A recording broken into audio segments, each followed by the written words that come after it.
utapona. Bwana ameinuliwa, mtazame. Bwana ameinuliwa, mtazame, utapona. Katika Golgotha ameinuliwa, Bwana ameinuliwa, mtazame, utapona. Bwana ameinuliwa, mtazame. Bwana ameinuliwa, mtazame, utapona. Aliyemwaga damu yake msalabani, Bwana ameinuliwa.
shuka chini, panda juu, juu kwa Yesu.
Hey, that praise is very energetic and wonderful. Thank you so much, our music team, all the way from Vihiga. May the Lord bless you. Tunashukuru. Asanteni sana. I would want to get into the next session. Just as I had announced to us earlier, would want to begin exactly at 3 p.m. And I think it's time for us to get into the next session. Bwana asifiwe sana. Are we ready for the next session? I hope you have your pen, you have your notebook ready with you, just like any other good student would do. And every time you're being given knowledge, you need to write something down for your reference in future. And so I hope that's going to happen inside here. The next person or team I'm about to invite to us, for those of us that have had an opportunity to look at our program, we are having Ronald's LLP who are taking us through this session, and we have told us there before that they happen to be our auditors, and it's an international auditing firm with a wealth of experience in this field, the field of finances, investment, and many other things that they do. Maybe probably as Ronald comes over, he'll be able to bring us to speed, maybe of what they do. But most importantly, he'll be able to take us through this training that will be beneficial to all of us. And as he comes, I know maybe he'll be able to mix, because we don't intend to have an interpreter for the interest of time. So whatever he can be able to speak in Swahili, he will. But whatever he may not be, because sometimes not every English word can be translated. And so, but of course, I know he'll be able to explain and we'll be able to understand. Are we ready?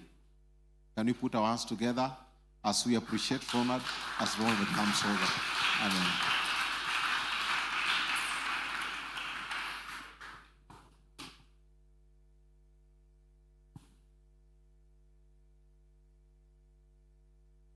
Okay, good afternoon.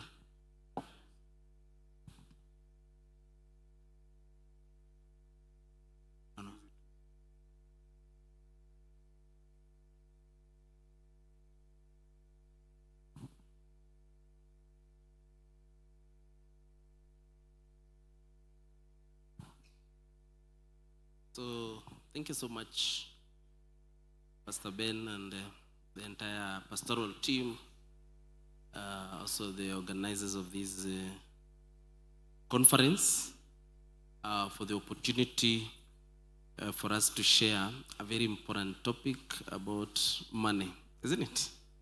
About? How many of us like to have money? Yeah, so... money, they say that money is a source of all evils. But I can also tell you that money can open doors. Money can open. So today we're going to talk about money. But before do that, maybe I just want to introduce myself and, of course, the team. I've come with the team from our farm, the marketing team.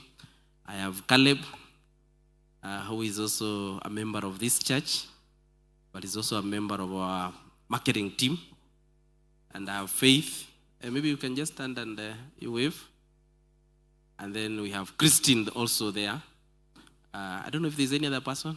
No, that's all the team who have actually really persuaded me to be here so that we can share some useful insights. And maybe before I do that, it's also briefly to introduce you to our practice. So we run an accounting firm and advisory firm, and we do tax, and we do also audit. So currently we are operating as Ronald's Africa. I'm the CEO of Ronald's Africa. So, which we are saying that we are a Pan-African professional service firm, enabling intracontinental trade. We began in Kenya quite a while, about 13 years ago. So our office is based in Lavington, in Manyani Road. But then we've spread up. We have an office in Uganda. Just from Uganda, that's why I caught the cold. So normally this is not my usual talk, but I think I have a big voice. But I got some cold because of traveling to Uganda office. And then we have an office in Rwanda. And then we have an office in Tanzania.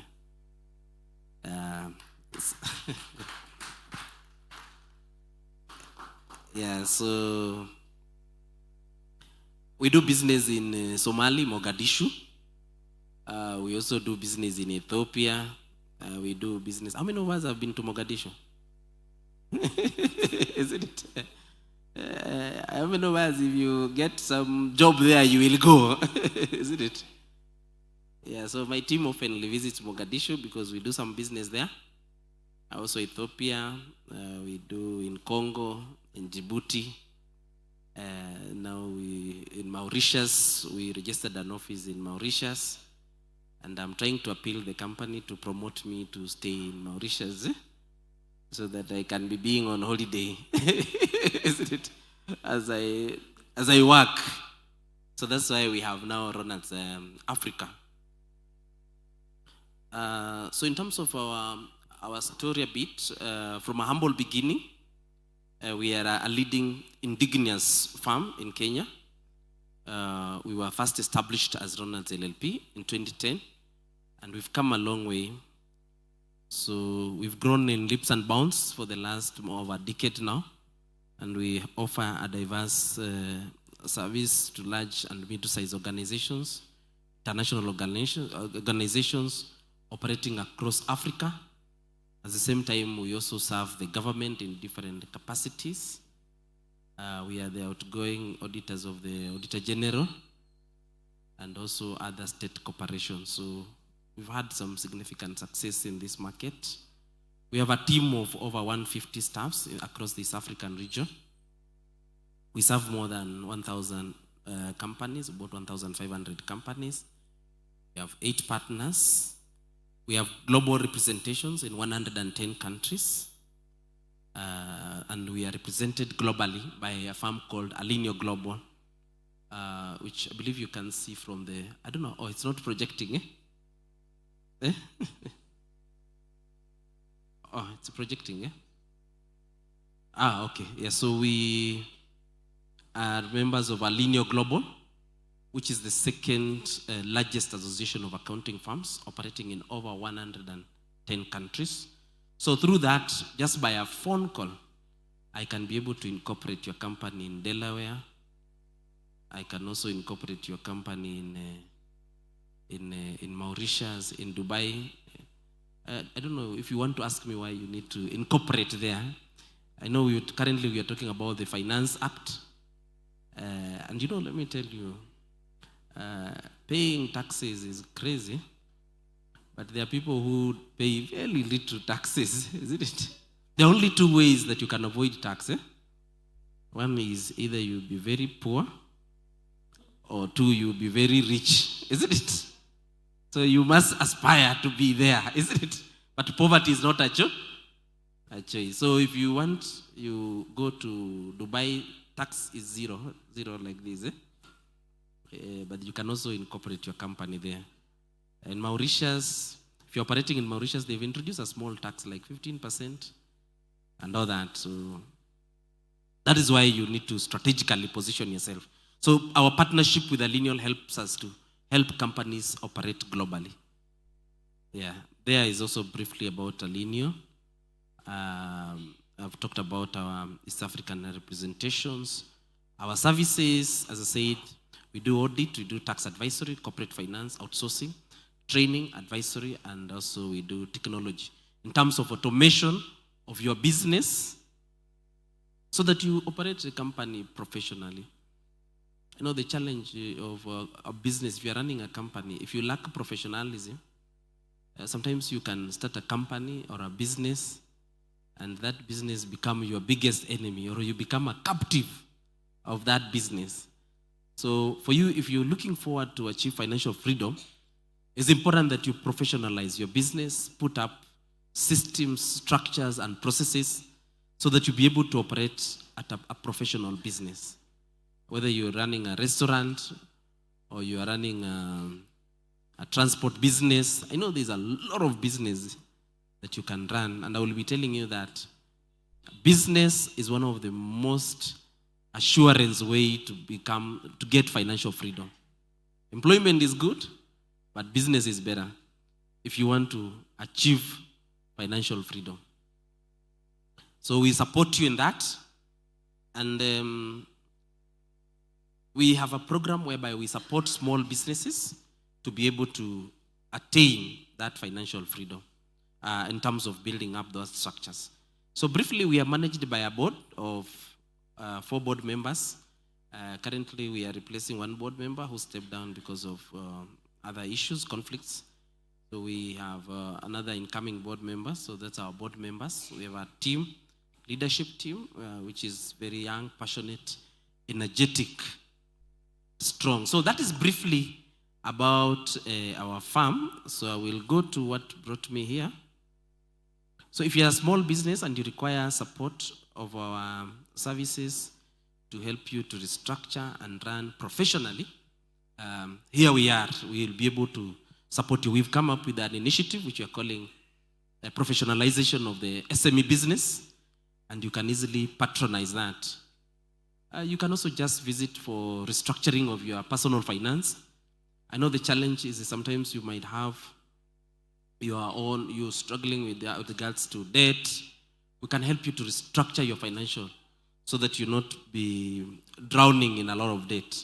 So today I want to talk about financial freedom, achieving financial freedom through faith by grace. So that's my topic. Achieving your financial freedom through faith by grace.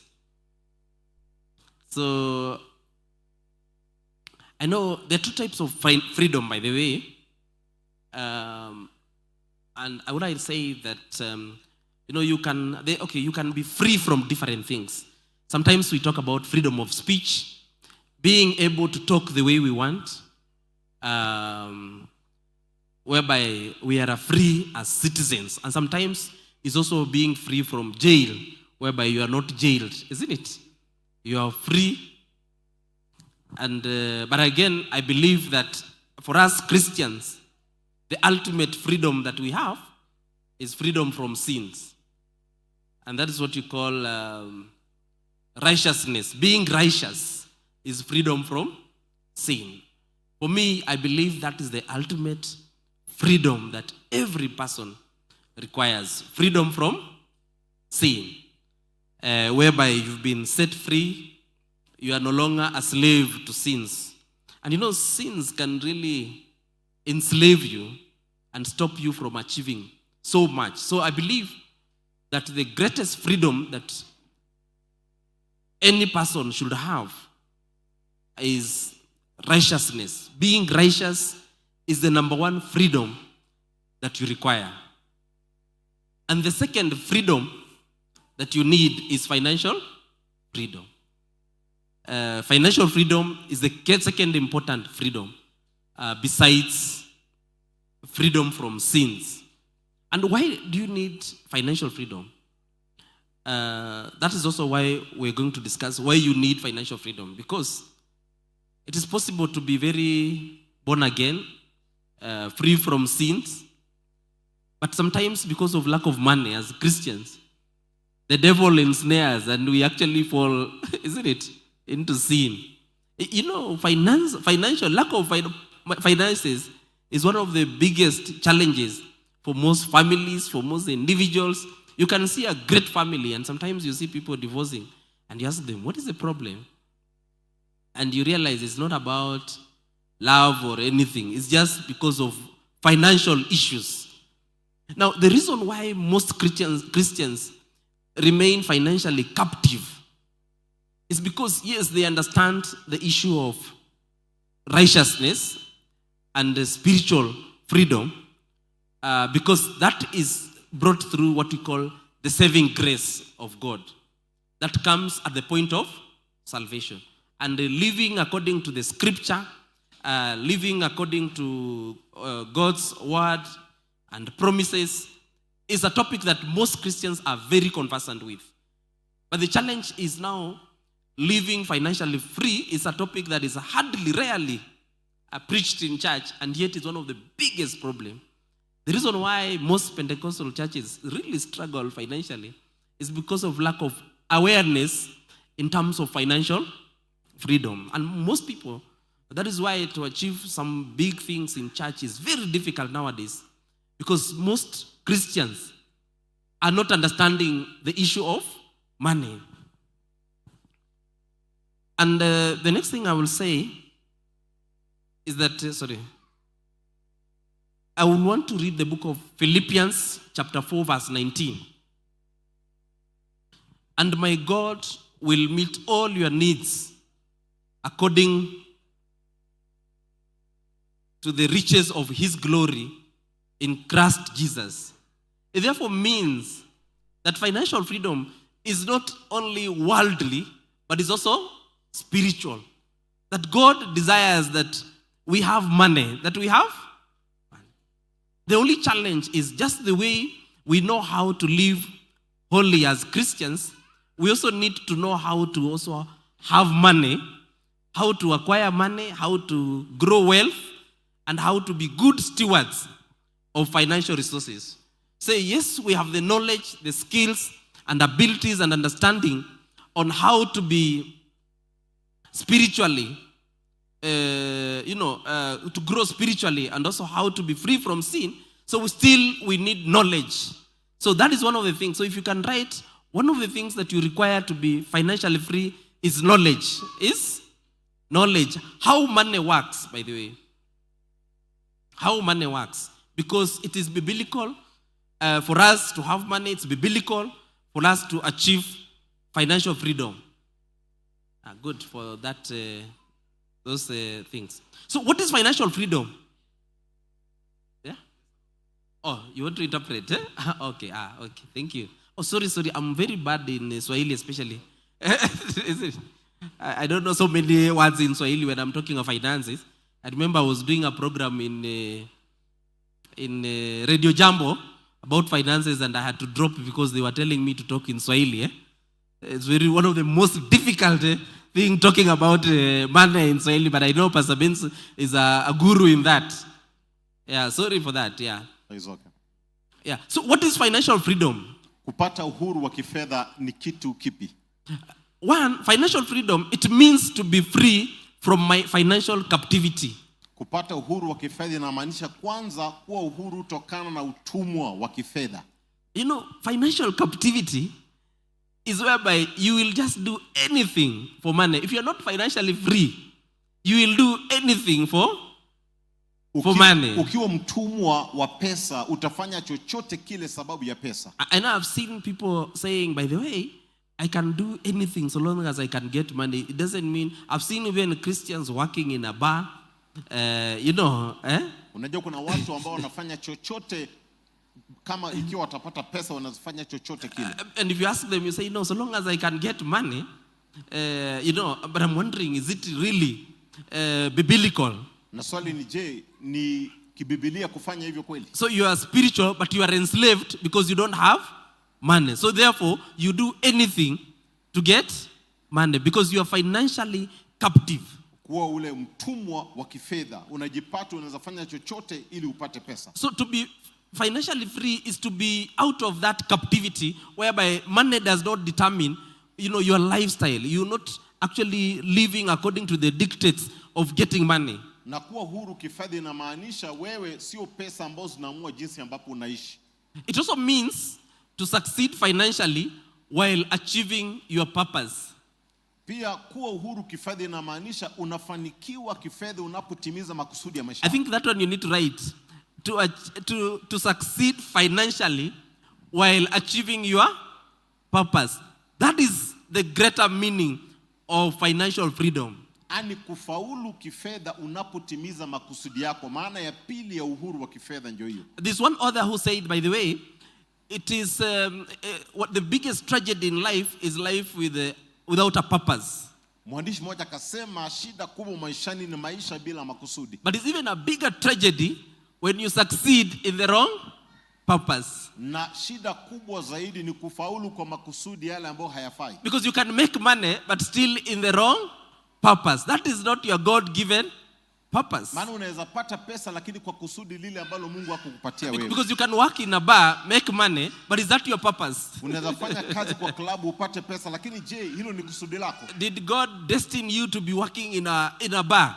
Je, Mungu alikuumba wewe ufanye kazi kwa klabu? Swali ndio hilo. You know, you can also make money by robbing a bank. Hata mtu anaweza iba banki apate pesa. But is that your purpose? Na je, hilo ni kusudi, ni kitu kinafaa kweli? So financial freedom is being able to succeed financially while achieving your God's given purpose. Uhuru wa kifedha ni kufaulu katika mambo ya pesa na unapotimiza kusudi lako maishani. It means to be in control of your financial situation. Inamaanisha wewe mwenyewe umemudu hali yako ya kifedha. You know, by the way, let me tell you one thing, the truth about me. Ukweli kuhusu maisha yake. There's a time I used to earn very small money from my job. Kuna wakati alikuwa anapata mshahara mdogo sana kwa kazi ambayo alikuwa anafanya. But God has blessed me because even with the small money, I have never been in a situation whereby I'm borrowing people money and have so much debts from people. I've borrowed this one 5,000. Lakini Mungu amemsaidia kiasi hiki hata wakati alipata mshahara mdogo hakuwa na madeni kuomba watu pesa kiolela olela. Because sometimes you can borrow people money, especially Christians, until you cannot even come to church. Because you are so scared. Maana unaweza kuwa na madeni ya watu paka unaogopa kuja kanisani. Financial captivity. Unaitwa utumwa wa kifedha. Everybody, you owe everybody. Uko na deni la kila mtu. Because you are not in control of your financial situation. Maana haujamudu hali yako ya kifedha bado. And I can tell you one thing, not anybody has more money, isn't it? Than they just want to lend you. It's a matter of financial discipline. Na hakuna yote aliyo tuna pesa nyingi ya kutaka kukopeshana, ni ile hali ya kuwa huru kifedha. So to be financially free is to be in control of your financial situation. Basi kuwa huru kifedha ni kutawala na kumudu hali yako ya kifedha. It also means to have manageable debts and sustainable debts. Inamaanisha pia kuwa na madeni yale ambayo wewe mwenyewe unayamudu. And I can tell you one thing. Na naweza kuambia jambo moja. The most riskiest place you can ever borrow, mahali hatari sana penye unaweza omba pesa, is borrowing from people money. ni kuomba watu pesa. Because you have a reputational risk. Kwa sababu kuna hatari ya jina lako. And then number two, you see, if I borrow Pastor Ben money, na pili akiniomba mimi pesa, tomorrow you will say, I want my whole money. Kesho nitasema nataka pesa yangu yote. Or after 1 month he wants all the money back. Ama baada ya mwezi mmoja nataka pesa yangu yote. But you know, if you borrow from a sacco, it gives you 4 years to repay. Lakini ukiomba kwa sacco itakupa miaka 4 ulipe. And you pay slowly by slowly. Na utalipa pole pole. It is therefore actually every time somebody comes and borrows money, I really put you into perspective and wonder what is wrong with you. Kila wakati mtu ananiomba pesa ama unaomba mtu kibinafsi pesa, mimi nashangaa yeye mtazamo wake ni upi? Because before you start borrowing people money, have you considered your sacco? Maana kabla uombe watu pesa, je, umefikiria kuna sacco yako? Have you considered your bank? Ama benki yako? Have you considered other institutions, chama? Ama mashirika mengine ambayo inakopeshana If pesa? you have not developed credibility there, that's when you go. And you know, I always tell people, you know why I cannot lend you so much money? Unajua kwa nini mimi siwezi kopesha mtu pesa nyingi? Mimi wanasema hivi. Because I don't have the capacity that the bank has. Maana sina uwezo kama wa benki. I'm not a specialist collector of loans. Maana mimi sidai watu madeni. Because most probably if you default me, I have nothing to do. Maana ukataa kunilipa labda nitakuacha. Please lend people money that you are willing to lose. Kopesha watu pesa ambao uko tayari kuachana nayo. So most of the time I only want to give you what I will never ask you that money. Maana mara nyingi ningekupa sitakuambia unilipe. And most people have lent money, I have never asked them back for that money. Na wale watu nimekopesha pesa sijawahi wauliza tena. Because I'm willing to lose that money. Maana mimi niko tayari kuachana nayo. Because by the time people reach that level, maana watu wakifikia kiwango kile, there is a challenge in terms of managing their finances. Kuna shida katika hali ya kumudu fedha zao. So financial freedom can mean those things. Uhuru wa kifedha unaweza maanisha mambo yote nimetaja. Free from financial captivity. Kuwa huru tokana na utumwa wa kifedha. Whereby not everything you do is because of the money you'll get. Hivi kwamba sio kila kitu unafanya sababu ya pesa utapata. Meaning that you'll be able to make money while achieve your purpose. Kumaanisha utaweza kufaulu kifedha ukitimiza kusudi lako pia. And controlling your financial position. Na kuweza kubudu hali yako ya kifedha pia. And having manageable debts. Na kuwa na madeni yale unayamudu. Financial freedom does not mean being debt free. Kuwa na uhuru wa kifedha imaanishi wewe hauna madeni. Of course, debt is bad. Ndio, deni ni mbaya. But there's good debt and there's bad debt. Lakini kuna deni nzuri na deni mbaya. You know, if you borrow money, ukiomba pesa so that you can buy unga, ili ununue unga. Isn't it? Okay, you know there are those basics, Unajua kuna vile vitu vya kimsingi. When you borrow when you're really on the edge. Unaomba maana uko na shida. That is okay, but you must be able to calculate how you're going to repay it back. Lakini lazima ujue jinsi utalipa deni hilo. So it is possible to have some good debts. Inawezekana kuwa na madeni mazuri. Where you borrow money and invest in assets. Unaomba pesa lakini unaekeza mahali pazuri. And I'm not talking about going to buy land in Kisaju, that side, in Tiria, Kajiado, Na sizungumzii kwenda kununua shamba kule ndani. You know the challenge we have as Kenyans, we go buy some land that has no return, zero return. Changamoto ya Kenya ni kununua shamba ambao haina faida sana. So you have so much land, idle assets. Sasa uko na shamba kila mahali. But very broke. Lakini haikui. And you have also loans. Na pia una madeni. That you are paying. Madeni ambayo unalipa. That's not good debt. Si vizuri. That is debt that is not very good. So financial freedom does not necessarily means debt free. Basi kuwa uhuru wa kifedha imaanisha una madeni. But it means you have a good debt. Inamaanisha uko na deni nzuri. You have debt that is, let me tell you, I have debt, you know. Hata mimi niko na deni. And one day I'll give a testimony. Pastor, siku moja tutoe ushuhuda hapa. You know, I used to have small debts. Alikuwa na madeni dogo dogo hapo nyuma. I used to owe people 10,000. 10,000 mtu mmoja. But God has blessed me now, big debt only. You know, have you heard of that testimony? Lakini sasa ako na madeni makubwa, Mungu amembariki. You know, you must graduate from small debt to big debt. Lazima utoke kwa deni dogo dogo uingie kwa madeni kubwa kubwa. You know, now when I tell the bank I'm unwell, napoambia banki siko vizuri, they send, even they can easily send a doctor. Wanaweza tuma daktari. Because the bank is worried. Maana wako na wasiwasi.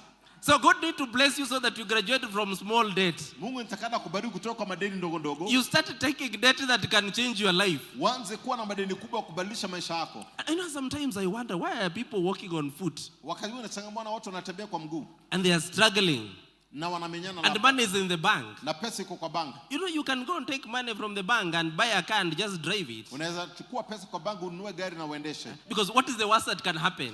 Hiyo ndio kitu baya inaweza fanyika nini? The bank will come and take back the car if you don't pay. Watachukua tu gari ukishindwa kulipa. But what is the problem with that? Maana shida na hiyo ni nini? As a matter of fact, you didn't even have the car.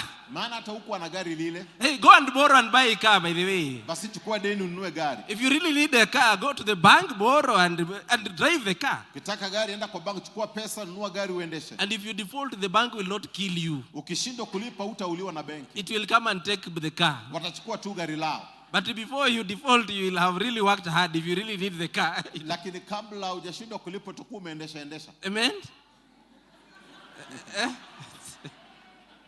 Hey. So debt is good, by the way, because it will help you to cross. You know, sometimes you don't need to tiptoe to your destiny. Wakati hauhitaji kuchumia kwa hatima yako. You can jump, isn't it? Unaweza ruka. You can just decide tomorrow I have a car. Unaweza amua kesho nitakuwa na gari. Because I can tell you I'm an auditor, Maana yeye ni mhasibu. And you know, sometimes I used to wonder, hey, how can people be so rich? Na nilikuwa nashangaa watu tukwaje matajiri. And I've come to realize these people you guys call rich. Na nikatambua watu ambao mnaita matajiri. They actually have taken your money from the bank. Wamechukua pesa yako kwa bank. And they are driving your cars courtesy of your savings. Na wanatumia hiyo kununua magari yao. Is it? So here you are just walking and saying you will get money. And people are driving with your money. Na watu wanafanya kazi na pesa yako. And you are renting. Na wewe unakodisha. Please go get a mortgage. Enda chukua pesa kununua nyumba. And stay in your own house. Na uishi kwa nyumba yako. And custom make it the way you want. Na uifanye vile unataka. Isn't it? And God will never allow you to default on that loan. Na Mungu hata kuaibisha ushindwe kulipa. Because why pay rent that can easily service a mortgage? Maana kwa nini ulipe kodi na unaweza nunua nyumba ulipe polepole kodi? So there is a debt that can help you to scale to another level. Kuna deni inaweza kusaidia kufika mbali. So there is good debt and bad. Kuna deni nzuri na deni mbaya basi. And the good debt, you can be able to finance it. You can be able, and let me tell you one thing, when you borrow debt, Na unapoomba pesa, You know, some of us work so hard because of the debts we have. wengine wetu tunafanya kazi na bidii sababu ya madeni yetu. It will give you sleepless nights. Itafanya ukose usingizi. Have you seen people who are lazy? Umeona watu wale ambao ni wazembe? There are people who don't have debts. Kuna watu ambao hawana madeni.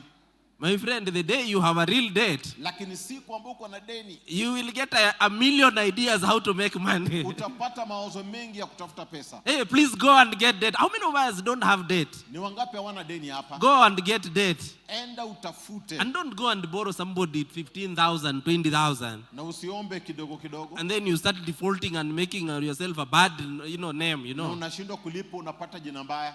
I think Equity Bank are here, isn't it? Watu wa Equity Bank walikuwa hapa jana. Go to Equity Bank and get a loan. Tuko na Family Bank, enda watakupa loan. And let me tell you also why it is important for you to get a loan. Wacha nikwambie kwa nini muhimu kupata loan.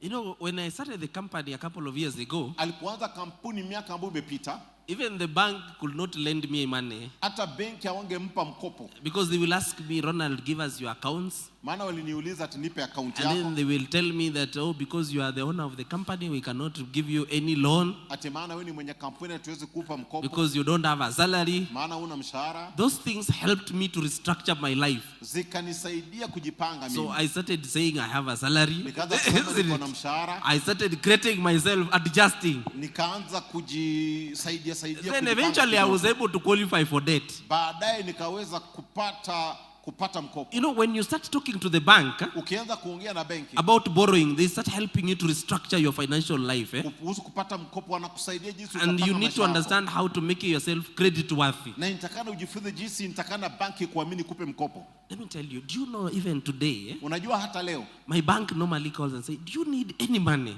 banki yangu wananiulizanga kama nataka pesa Might yote. you be requiring like 5 million? In fact, they tell me 5 million, just go to your phone, dial, and you get your money, tap. Wananiambia unaweza enda kwa simu, itisha pesa itakuja tu. Then I'm wondering, really, am I the same person? Na najiuliza kweli mimi I'm ni being yule given yule. now money, 5 million loan on M-Pesa. Ati wanaweza nipa loan ya milioni They 5 say you just dial, you get money in the bank. ati finya tu na upate pesa mara moja. Because of credibility. Sababu ya kuaminika. The reason why most people can never get, let me tell you, banks are not fools. Unajua watu wa bank si wajinga. They will only give you money if you have built credibility. Watakupa pesa kama wanakuamini. And one of the things you need to create so that you'll be financially free Na mojawapo wa kitu kufanya uaminike ili ukuwe uhuru is to kifedha, create credibility. ujifanye uaminike. So please underline creating credibility. Basi andika kuaminika. The reason why I don't like lending people money Sababu sipendi kupatia watu mkopo wa because pesa. they want me to lend them without giving me their credibility. Maana unataka niwape Because I have no capacity to assess whether you are credible. Maana mimi siwezi jua kama mtu anaaminika. But the bank can. Lakini benki wanaweza jua. Please walk tomorrow to the bank and tell them you want a loan. Kesho enda kwa banki waambie unataka mkopo. And whatever information and instructions they give you, Na kile watakwambia, you start working on it in order to restructure your financial life. enda kufanya hiyo ndio ujipange vizuri. It is almost impossible to grow rich without a loan. Ni jambo gumu sana Because kukua bila mkopo. How? Maana sasa utakuwa aje? Even Kenya has a big loan. Hata Kenya iko na mkopo. That's why we have express highway. Niposa tuna barabara nzuri nyingi. Otherwise we will be in crazy traffic, isn't it? Kama sivyo tungekuwa na barabara nzuri. To Mombasa Road. Hata kufika Mombasa Road. But you use a loan in order to unlock possibilities. Basi hii inaweza kusaidia watu kufungua milango. Financial freedom is not about accumulating millions and billions. Uhuru wa kifedha si kuwa na mamilioni na mamilioni ya pesa. It is also not unholy to have financial freedom. Na si kutokuwa mtakatifu kuwa mtu wa kihuru kifedha. By the difference between millionaires and billionaires Utofauti wa mabilionea na milionea and the poor people is just a mindset. na maskini ni jinsi watu wanawaza. Let me tell you, it's just a mindset. Ni jinsi mtu anawaza na kufikiri. There's somebody who said that the world will never change.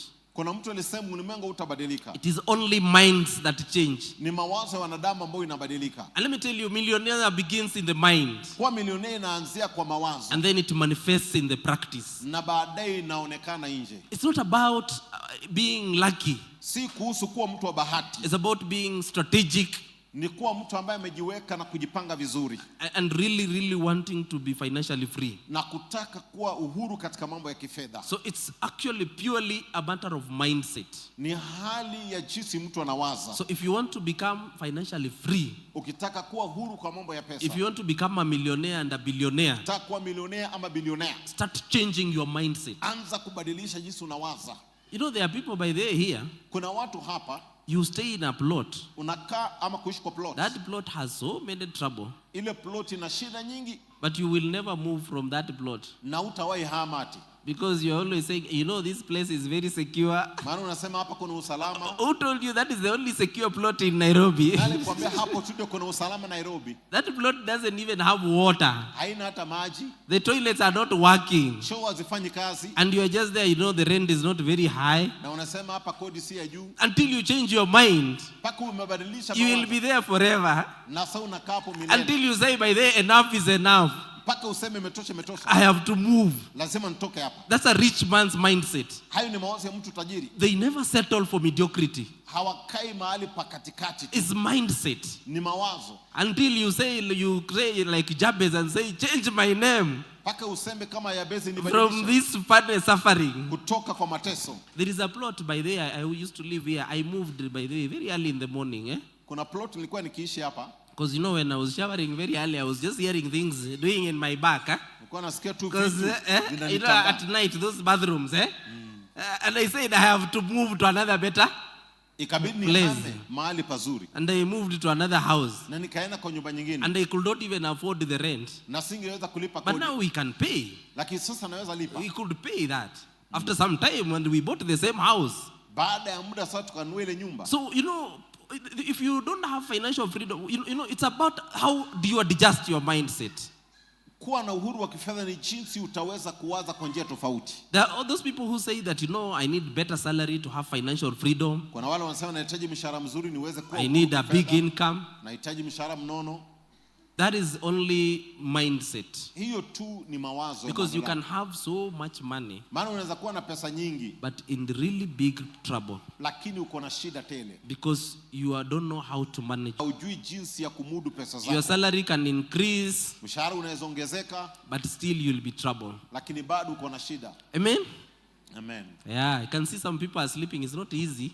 Kuna watu wananiangalia sio rahisi. In the afternoon, But don't worry, I normally train a lot and I'm never worried about people who sleep in the church.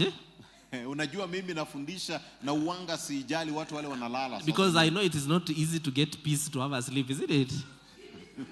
You know, some people by there, you can really struggle to get sleep, isn't it? It's not easy. Amen?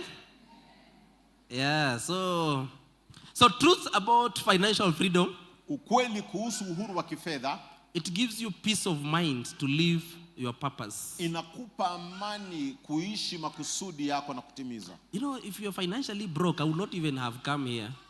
Kama sasa sisi hatungekuwa na because I will be asking how much money will I get? Isn't it? You know, because you know, being broke can be a bad thing. Maana unajua kuwa mtu ambaye I saw somebody sometimes in the TV who was shot. Niliona mtu kwa runinga ambaye alipigwa risasi. And another day he was being asked by the, were you shot? And he said, I never saw anybody shoot me. And I was just wondering, what desperation is that? Isn't it? Because he has been paid. Somebody shoots you and pays you to say he never shot you. You can imagine. That is what it means to be financially captive. It's good to have money so that you can really make things based on your mindset and based on your, you know, your spiritual anchoring, you know. So it will give you peace of mind to live your purpose. Now, financial freedom is achieved through working hard and smart. Uhuru wa kifedha unapatikana kwa kufanya kazi na bidii na katika hali ya uwerevu. And offering solutions to the society problems. Na kuweza kutatua shida za jamii.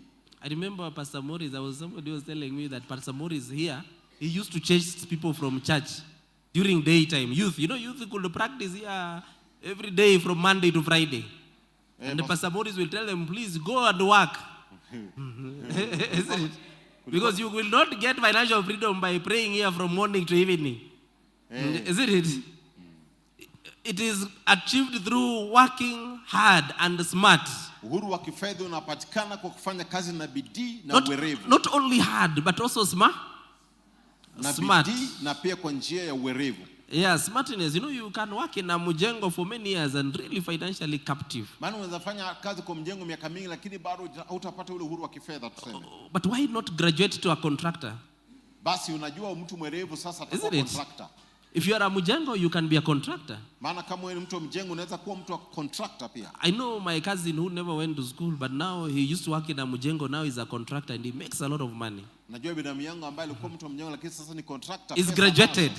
Amepanda ngazi. If you are working in a security company, why not own the security company? Kama wewe ni mlinzi unaweza baadaye panda ngazi sasa uko na kampuni. Who said you need a degree to own a security company? Maana uhitaji kufuzu na degree. You don't need anything. You just need to be desirous. That's working smart. Unahitaji tu kuwa na tamanio na ufanye kazi kwa njia ya uwerevu. If you are a teacher, you can own the school. Kama wewe ni mwalimu unaweza kuwa na shule sasa. Instead of teaching, isn't it? Baada ya kufundisha miaka in somebody's school, isn't it? Kwa shule ya mtu. Isn't it? If you are a cook, you can own a hotel. Kama wewe ni mpishi unaweza kuwa na hoteli.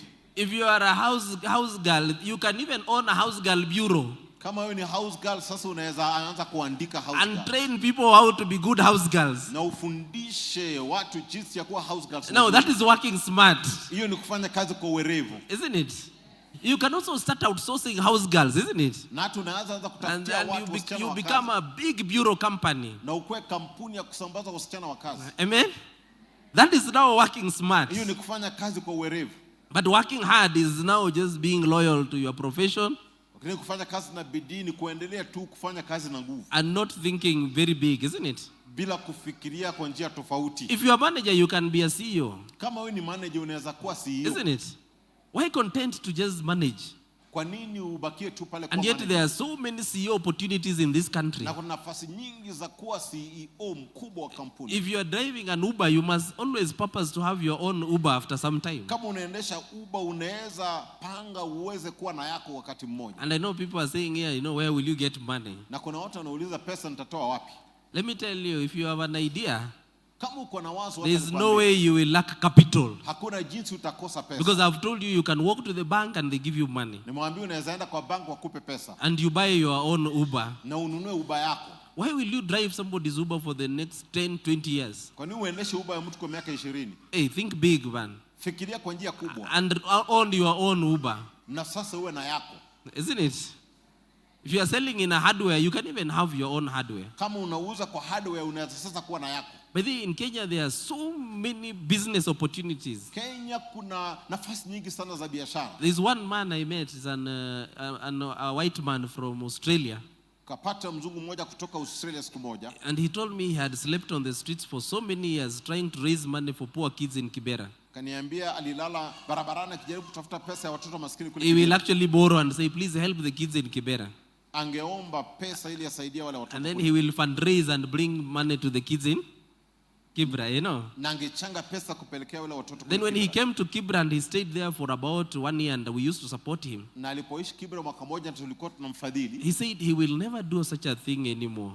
Akasema hatafanya hivyo tena. Because he realized the problem in Kibra is not poverty of money. Akatambua kumbe shida sio kukosa pesa. But your poverty of mindset. Lakini kutokuwa na mawazo. Actually he was asking me, Ronald, what is the problem with the Kenyans? Alikuwa anauliza shida na Wakenya There ni is so nini? much money everywhere. Kuna pesa nyingi kila mahali. And people are saying, oh, broke, broke, broke. Na watu wanasema actually it's even much better than Australia. Hata ni bora kuliko Australia. And he said he just went to Gikomba, took some shoes, put them in Kibra, and he was able to sell twice the price. Na alisema alichukua yote Kikomba kaenda kuuza Kibra akapata pesa. You know, even if you start there something, a business here, you will sell. Ukianzia biashara pale nje utauza hata wewe. So it is a mindset thing. Ni hali jinsi tunafikiri. So you need to achieve financial freedom by working hard and smart. Uhuru wa kifedha basi wapatikana kwa kufanya kazi na bidii na kwa njia ya uwerevu. Mastering your finances is so critical to achieve your financial freedom. Kuwa mtu ambaye unaweza kusimamia pesa zako vizuri ni jambo muhimu ili uweze kupata uhuru wa kifedha. Now I want to finalize by speaking to you the things that you must know in order to be able to achieve financial freedom. Takamilisha kwa kuzungumzia mambo yale inapaswa ujue ili upate uhuru wa kifedha. The knowledge that you require. Yale maarifa unahitaji kuwa nayo. The first thing is you must know what is income. Kwanza lazima ujue mapato ni nini. What is your income? Mapato yako ni yapi? Write down what is your income. Andika chini mapato yako ni. Do you know your income? You write down. You can even write secretly, this is my income. Isn't it? Hata unaweza andika kisiri mapato yangu ni haya. What is your income? The second thing you must know is what are your expenses. Jambo la pili lazima ujue wewe mahitaji yako ni yapi. And the other thing you need to know, what are your assets? La tatu, assets zako ni gani? What are your net worth? Ama wewe mwenyewe kiwango chako cha utajiri ni kipi? And if you are running a business, how much are your profits? Na kama uko na biashara faida yako ni gani? And what are your savings? Na kile ambacho umewekeza ni kigani? So let's talk about income now. Tuzungumzie mapato. Now that is the knowledge that you require. Hiyo ndio maarifa unahitaji. Because we say that the first thing to achieve financial freedom is you need knowledge. Maana ukiwa na maarifa utapata uhuru wa kifedha, tulisema hivi. So income is delivered through delivery of service or product. Basi mapato yanapatikana kwa kuweza kusaidia kupeana huduma ama bidhaa. So when you deliver a service or a product and you are paid, unapopeana bidhaa ama huduma na unalipwa, that is your income. Hiyo ni mapato yako. And income can be divided into two. Na mapato inaweza gawanywa mara mbili. You can make passive income. Unaweza pata mapato ya kile umetenda jana. Or active income. Ama mapato ya kile unatenda saa hizi. I like the way you interpret that. I didn't even know like that in Swahili. So passive income is what you did yesterday. Is it? Okay, I will define it my own way. But there's passive income and there's active income. Basi kuna hiyo passive ataeleza na active ataeleza kisha taona. No, the way you have interpreted it is okay. Isn't it? Yeah. Active income is salary. Basi mapato ya saa hizi ni mshahara. Business income. Kuna mapato ya biashara. And performance income. Na kuna mapato ya kile unatenda. Among so many other income. Miongoni mwa mapato mengineyo. So when you work and are paid, that is what you call active income. Unapofanya kazi na unalipwa, hao ni mapato ya saa hizi. If you are a musician and you go and perform, kama wewe ni mwanamuziki na unaenda unaimba mahali, that is what you call active. Hayo ni mapato, active income. Mapato ya sasa. Now passive income, mapato sasa ya jana, is income from your investments. Ni mapato ya kuwekeza kule umefanya. So that is rental income. Kuseme mapato ya kukodisha. Dividend income. Mapato ya kuwekeza mahali. Interest income. Mapato ya faida. Royalties from music. Mapato tokana na uimbaji wako wa awali. And books. How many of us have music on YouTube? If you are being paid on YouTube because of your music, that is passive income. Kama unalipwa sababu ya uimbaji wako kwa YouTube, hao ni mapato ya. If you are receiving rental income, that is passive income. Kama unapata malipo sababu ya kukodisha, wewe una mapato sasa ya mambo umefanya jana. So for you to gain financial freedom, ili upate uhuru wa kifedha, you need to use your active income to invest in passive income. Lazima utumie mapato ya sasa kuwekeza kwa mapato sasa yale ambayo yatakuwa ya hapo nyuma. So a part of your salary, katika ule mshahara wako, you need to invest in things that gives you passive income. Ekeza kwa vitu ambavyo zitakusaidia kupata mapato kwa njia ya kuendelea maana. Like for instance, if you buy a house of $1 million shillings, kwa mfano ukinunua nyumba milioni 1 and it gives you a rent of about 100,000 shillings per month, per year, kodi ya 1,100 kwa mwaka, that 100,000 is passive income. Hiyo 1,100 ni mapato kama sasa ya jana. But your salary that you have saved to $1 million, that is active income. Lakini mshahara ambao umewekeza mfike milioni, hiyo ni mapato ya sasa. So you use active income to invest in passive income. Unatumia mapato ya saa hizi kuwekeza kwa ile mapato utapata ukisonga mbele. The roadmap of becoming financially free is to making sure that you are getting so much passive income. Njia ya kupata uhuru wa kifedha na kuhakikisha unapata mapato ya jana ya kuendelea, that it can sustain you. Hivi kwamba itaweza kukumudu katika maisha. Now that you will be financially free. Sasa hapo utasaidika kuwa na uhuru wa pesa. When you can live on passive income, maana kama unaweza kuishi kwa mapato ya kuwekeza ya jana, then it means you don't need to work, isn't it? Inamaanisha basi itabidi ufanye kazi. You have the extra time to, do other things. Utakuwa na muda wa kufanya mambo mengineyo. You are no longer a captive of money. Tena hautatekwa mateka na pesa.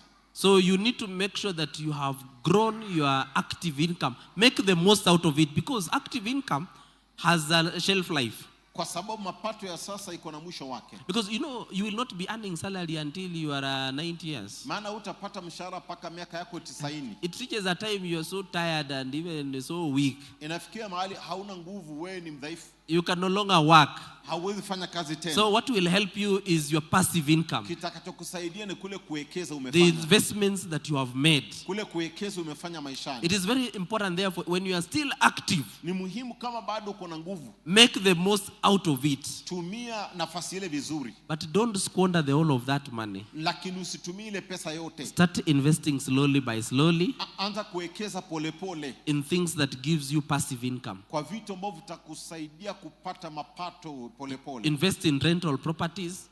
Kuwa na nyumba za kukodisha kwa mfano. Invest in shares. Wekeza katika those who have shares in SACCOs, if you are in a SACCO, please increase your shares, because you know SACCOs have dividends, isn't it? Ikiwa uko kwa SACCO, ongeza pesa ambayo umewekeza. Increase your shares so that you get dividends. Ili uweze kupata mapato zaidi. And actually most SACCOs normally have like a dividend of about 10% and 14% on shares. Na SACCO nyingi ziko na kama 10% ya kile. And invest in some very good SACCOs that are financially stable. Na wekeza kwa SACCO zile ambazo ziko na pesa. I can always advise you on some of them. Na naweza kukupatia mashauri kwa baadhi. So that you start getting dividends income. Ili uanze kupata mapato polepole. When that dividend income becomes a critical mass, na hiyo mapato ikiwa nyingi, and it can help you to attend to your daily needs, na itakusaidia kulipia mambo ya kila siku without other expenses, then you are financially free. Basi wewe unakuwa mtu aliye huru kipesa na kifedha. So please don't just go and put money in an idle asset in Kajiado. Usiende tu nunue shamba kule ndani. Put in something that can give you money. A property I would rather invest in a property that can give me some small income. Afadhali niwekeze kwa kitu kitachonipa mapato mimi. Because we don't know those properties in Kajiado when they will start becoming viable, isn't it? Maana hizo shamba za kule ndani ya ujui ni lini zitaweza sasa kupata faida. The other thing you need to understand is your expenses. Jambo lingine nitakana uelewe sasa ni mahitaji yako. But then the other thing I also wanted to say that, by the way, loans are not income. You cannot be borrowing people money and you call that income. Na unajua nilitaka kusema hivi, those are liabilities. Hiyo huwezi sema ni mapato. So you need to maximize the income you get from your trade. Intakana mapato yako yaongezeke yale unapata kwa vitu unauza ama huduma unapeana. So if you are in business, you need to expand your business. Kama uko kwa biashara, basi ongeza biashara. If you have a branch here in Kangemi, why not open another branch in Udhiru? Kama uko na biashara Kangemi, ongeza nyingine Udhiru. If you have a salon, please can you have a lot of multiple salons? Kama uko na salon, ongeza kadhaa. And have people to help you to manage those salons. Na upate watu wa kukusaidia. And then they work for you. Na wakufanyie kazi. Then you use that money to invest. Natumia zile pesa kuwekeza in things that will give you passive income. Kwa vitu ambazo zitakupa mapato ya kuendelea maishani. If you are in employment and you feel you are not cut out for business, you can also upskill yourself. Kama uko unafanya kazi na wewe si mtu wa biashara, ongeza maarifa. If you have a diploma, you can get a degree. Kama uko na diploma, pata degree. Isn't it? Yeah, and work hard and make sure that you are promoted to the highest positions. Na ufanye kazi na bidii ili cheo kipande. So that you have a lot of money that you can also save and invest in passive income assets. Za kuwekeza katika mambo yale ambayo yaliyoko. Are we together? Yeah, if you are a musician, make sure you put so many songs on YouTube and make sure that those songs have the highest number of clicks, isn't it? Kama wewe ni mwanamuziki, weka nyimbo jaza kwa YouTube. So it means you have to sing seriously, isn't it? Tamaanisha basi uimbe kabisa. So that you start getting those passive income, isn't it? Kupata sasa mapato. Now we have the youth who are talking about content creation, isn't it? Sasa vijana wanazungumzia kuhusu kutengeneza content. Make sure that you do that now while it lasts, isn't it? Hakikisha ufanye wakati kama bado hiyo kitu inaleta faida. The other thing that you also need to master, jambo lingine ambalo itabidi ufanye, is your expenses. Ni gharama yako. These are things like rent, food, traveling, etc. Kodi, usafiri, chakula na kadhalika. Now ensure that hakikisha ya kwamba your income, mapato yako, is much more than your expenses. Izidi gharama ya maisha yako. If you are making 100,000 shillings, kama unapata 1,100, you cannot be spending 200,000. Hauwezi kuwa na gharama 200,000. So that you complement your income by, loans. personal loans. Unajipata sasa unatafuta mikopo hapa. Then you have no way you are going to repay those loans. Sasa hapo utaweza kulipa ile mikopo. If your income is small, you have to see how to scale it up. Kama mapato yako sio nyingi, itabidi ujue jinsi utaiongeza. By the way, let me tell you, me, I'm a financial consultant. I never talk about cut your coat according to your size. Mimi huwa sisemi ya kwamba tengeneza koti yako kulingana na jinsi wewe unatoshana. That is not spiritual. Maana hiyo si ya kiroho. Cutting your coat according to your size is not spiritual. Tengeneza koti yako kulingana It means conforming within what, there are way people you can settle for so little. Maana unaweza shikilia kitu kidogo sana. Some people even don't have lunch. They are living to the edge. Wengine hawana chakula cha mchana, wanangangana. And then they say they are living within their means. Na wanasema wanaishi kulingana kile unapata. I believe in scaling up. Naamini kwa kupanda. Look for possible ways to increase your income. Tafuta njia kuongeza mapato. Because God, the Bible says that we have the mind of Christ. Maana tuko na mawazo ya Kristo. Therefore we have so much million ideas that we can lock finances, isn't it? Tuko na mawazo mingi tunaweza ya kutafuta pesa. So why live on the edge? Basi kwa nini uishi tukingangana? You need to increase your income. Intakana uongeze mapato yako. To exceed your expenses. Ili wewe uweze kushughulikia gharama. Because the poverty comes the way you say, by the way, I will not have lunch now. Unajua maskini nakuja jinsi unaongea. I will also be walking on the foot. Ati nitakuwa natembea kwa mguu. To town, isn't it? Paka town. Because fares have become expensive. Ati maana nauli imepanda. Now I will not be, I will now just be buying clothes from Gikomba, isn't it? And when you walk into town on foot, your shoes wears down, isn't it? Najua ukitembea town viatu inaisha. Then when you reach Westlands, you buy a very big maize, isn't it? Na ukifika Westlands unanunua mahindi. Then you eat with So you have to replace your shoes almost every month. Na kila mwezi sasa utanunua viatu. It even becomes financially burdening, isn't it? Sasa inakuwa mzigo tena. Then you have also spent like 10 bob or 20 bob to buy maize. Na umetumia shilingi 10 kununua mahindi. So you need to scale up, you need to be asking, how can I get better salary? Itabidi ujikasi jinsi how can I increase my skills? Kuongeza ujuzi. So that I earn more. Ili nipate mapato mengi. And please discuss even with your employer, isn't it? Ongea hata na mwenye amekuajiri. And say, by the way, what else can I do to increase my productivity? Tafanya nini niongeze kile nafanya hapa? So that you make more money. I can tell you, most people who run in companies, they are in big trouble. Because they are looking for people to help them. Maana wale watu kana kampuni wanatafuta watu kuwasaidia. Now here you are broke. Na wewe hapa unang'ang'ana. And people are troubled looking for people to help them. Na watu wanatafuta watu kuwasaidia. In their company, please help your boss. Tasaidia mwajiri wako. And make money. Na upate pesa. And solve your financial issues. Na utatue shida za kifedha. So you must make sure that your income exceeds your expenses. Hakikisha mapato imezidi gharama yako. To give you surplus or profits. Ikupe zaidi ama faida. And then you use those profits or surpluses to invest in assets. Natumia faida ile kuwekeza. And make sure that you grow your assets to a critical mass that they can give you a substantial passive income. Na uwekeze vizuri hivi kwamba utapata mapato ya kukuendeleza. That is how to gain also financial freedom. Hivyo pia ni jinsi ya kupata uhuru wa kifedha. And then the other issue that you need to manage, the other language that you need to master, kitu kingine ambacho itabidi uweze kujua, is the language of assets. Ni lugha ya vile vitu ambavyo tumewekeza ndani. And we have revenue generation assets and idle assets. Na kuna vile vitu ambavyo vinaleta pesa na vingine vileti. Like for most of us, we always build ushago house, isn't it? Kama watu wengi wanajenga manyumba ushago. Those are idle assets, isn't it? Unajua vitu vileti pesa sana. But today we can make money from those idle assets. Lakini leo tunaweza pata pesa tokana na vitu kama hivi. Through Airbnb. Isn't it? Kupatia watu wakuja waishi ndani. Yeah, that is the beauty about it, isn't it?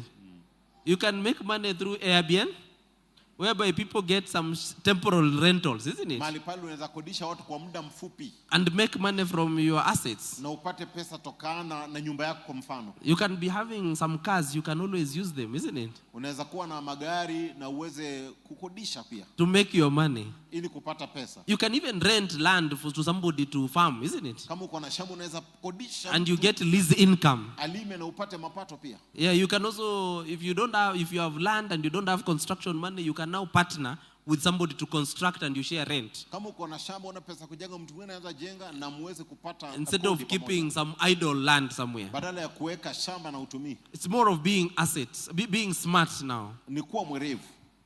And you can buy shares also. Na unaweza nunua pia hisa. So shares, land, motor vehicles are all the assets that you have. Hisa, magari, manyumba. Try to maximize on the assets that you have. Tumia vitu hivi ulivyo navyo. To generate income. Kupata mapato. So that you can achieve financial freedom. Ili upate uhuru wa kifedha. So you have, but when you're buying assets, unaponunua hivi vitu, try to invest in assets that give you income. Wekeza kwa vitu ambavyo vitakupatia even if it's a small income, because if you buy shares, it will give you income. Hata ukinunua hisa itakupa pesa. Dividend income.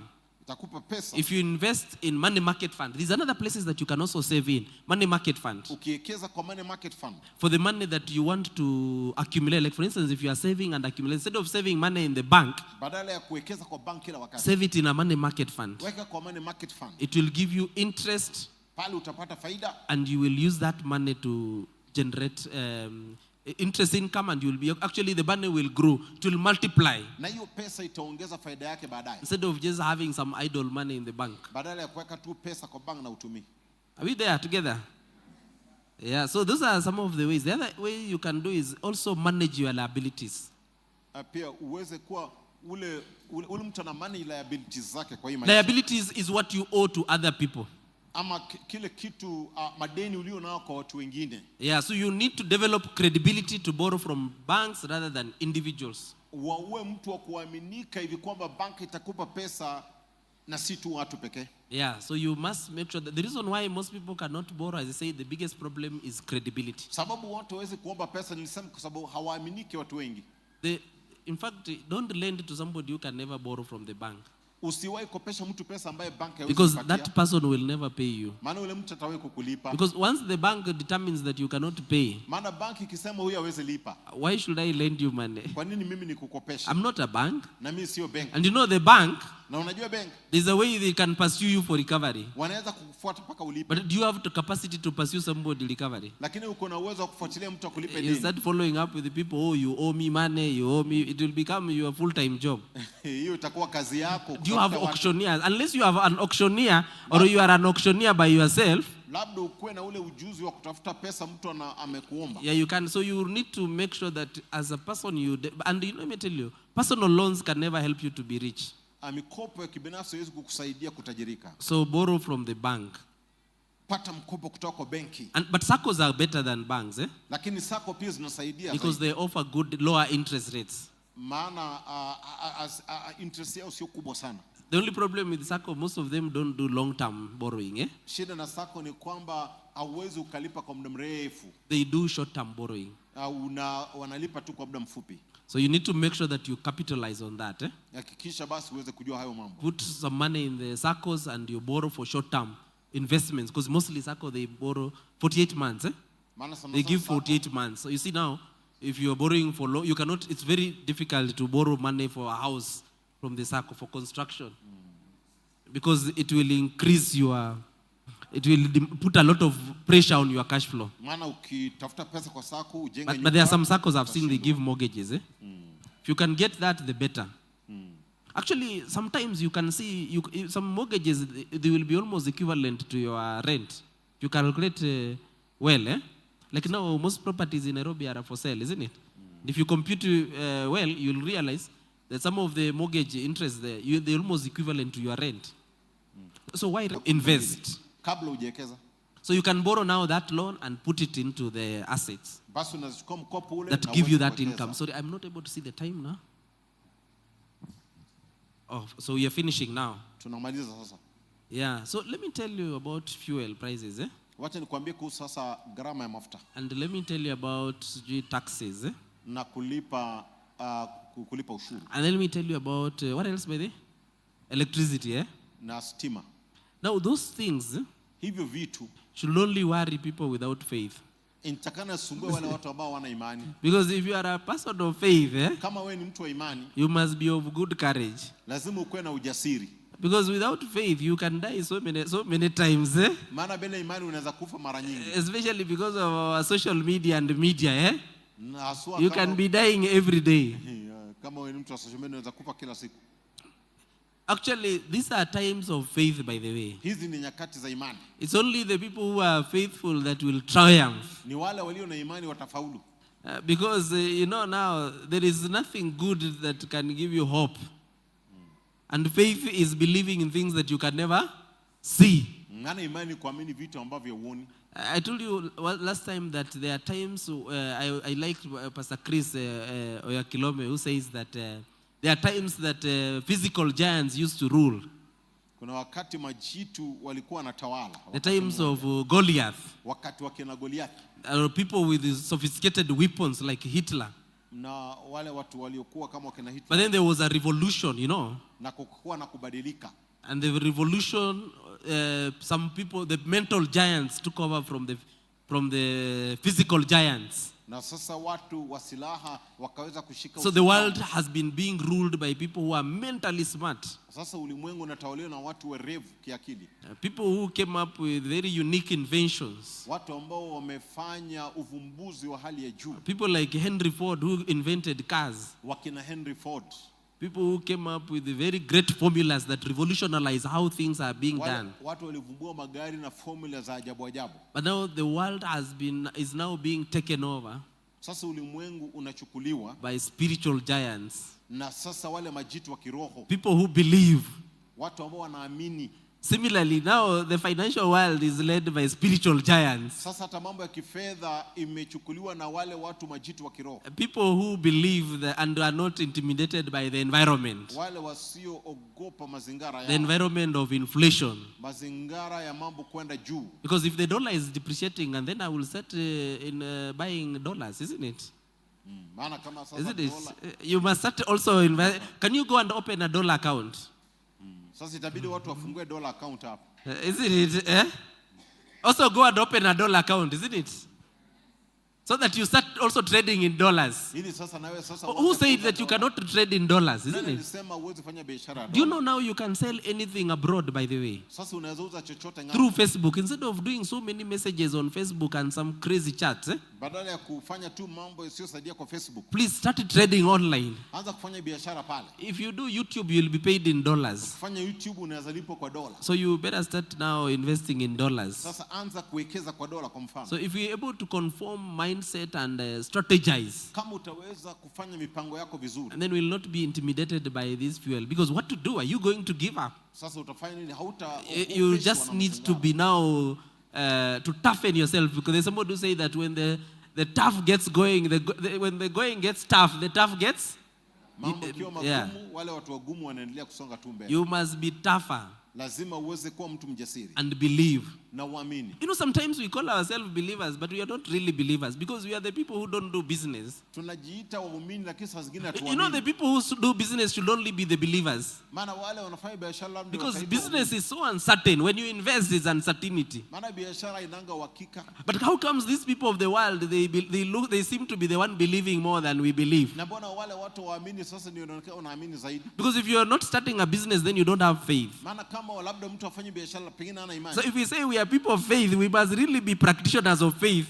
And we stop being theorists.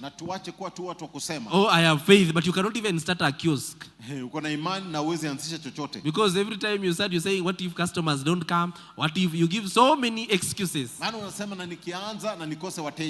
So the best, perfect way to demonstrate his faith, start something, start some business somewhere.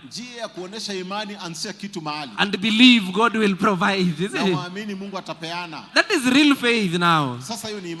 Faith in practice. So you stop being a theorist.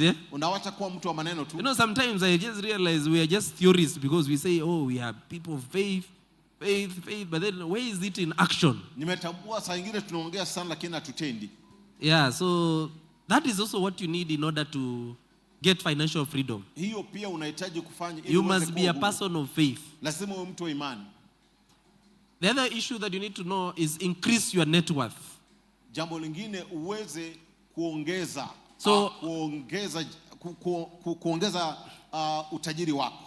net worth is your assets less your liabilities. If you can write down your assets, by the way, can you be able to compute your assets now? Please. It starts by counting your assets. List down, you have land in Kitengela or in Kisaju. Kwa mfano shamba uko na this much, isn't it? Eh? You have chicken, isn't it? uko na kuku. Worth this much, isn't it? Then you have money in the bank. So you take a total of all your assets, then you less your liabilities. That's what you get a net worth. Liabilities is what you owe to third parties. Hiyo madeni yale ambao inatakana ulipe watu, unatoa kwa mali yako, unapata sasa wewe mwenyewe utajiri wako ni. So as you grow your assets, unapoongezeka kwa utajiri and reduce your liabilities, how much you owe, you increase your net worth. Na unapunguza madeni, basi utajiri unaongezeka. And the more your net worth, that gives you financial freedom. Na utajiri unapoongezeka unaendelea kuwa huru. And your assets should give you passive income. Na utajiri wako utakupa mapato ya kuendelea maishani. So capitalize on your idle assets. Basi uweze kuwa ule mtu ambaye unazingatia sana ule utajiri ambao haufanyi kazi, umetulia tu. So that you actually can unlock more income from that. Ili upate mapato zaidi tokana nao. Yeah, then the other thing is increase your profit. If you are in business, increase your profits. Jambo lingine, ukiwa kwa biashara ongeza faida yako. Scale up so that you can be able to, because there's no need you do also a small business. Hakuna haja ya kufanya biashara tu ndogo ndogo kila wakati. But why do people like small businesses? Kwa nini watu wanapenda biashara ndogo ndogo kila wakati? Because you keep on saying, oh, I don't trust people. Maana unasema siamini watu. Isn't it? You need to trust people and leave them to run the company, isn't it? Amini watu, wacha waweze and kusimamia. Open many other shops. Na ufungue biashara zinginezo. And then make sure that your business grows and you increase your income. Na biashara ikue, uongeze mapato. You manage expenses. Na uweze kumudu mahitaji. So that you make a huge profits. Ili upate faida kubwa. But then don't draw your, from your business more than your profits. Lakini usichukue pesa kwa biashara. So if you are running a company, make sure that you are not drawing more money than your profits. Ukiwa na kampuni usichukue pesa kuliko faida. If you are doing Uber, you need to compute what is your fuel, what is your insurance, what is your telephone cost, airtime. You compute all those costs and see this is my income per day. So if you're making 4,000 shillings per day, you cannot be spending 3,000 almost another 4,000 per day. But then you need to factor in those other expenses, insurance, traveling, fuel costs. You need to put in airtime, internet, and those subscriptions. And after that, that becomes, unless you understand how to compute your profit, it's very difficult to become financially free. Kama haujui faida yako ni gani, itakuwa vigumu sana kupata uhuru wa kifedha. So your strategy should be to grow. If you have one Uber, assuming you're making 4,000 per day and you have expenses of 2,000, so you have another profit of how much? 2,000 shillings. If you have 2 Ubers, how much will you make? 4,000. If you have 3 Ubers, if you have 4 Ubers, and if you have 10, how much? Yeah, so why not grow the number? And then now when you multiply, then you have a big profit. So you need to understand scalability. Lazima uelewe kukuza biashara. So that's why it's important that you grow the business to a significant, a critical mass. Ndiposa ni umuhimu ukuze biashara ikuwe kubwa sana ndio upate mapato na faida kubwa. So that you are making more money. Ili upate pesa zaidi. Like you can even do business of eggs, by the way. Selling eggs, isn't it? Mayai. Boiled egg. How much is a boiled egg, by the way? Mayai ya kupikwa na maji ni pesa ngapi? Kuchemshwa. 25, isn't it? How much is the cost of an egg? 15 bob. If you put onions and this, how much is that? So how much profit will you make per egg? 5 shillings per day. So if you sell, if you put there, can give me there, guys who like the matatu guys, they come, they take, isn't it? How much can you sell in a day? How many? How many? If you put there, where there's a lot of busy people. In fact, you come here now, like now you should have sold. After here with kachumbari, when people go here, they might find an egg there they take, isn't it? With kachumbari and salt, the way that thing is nice, You sell how many? 6 crates, 6 crates are how many?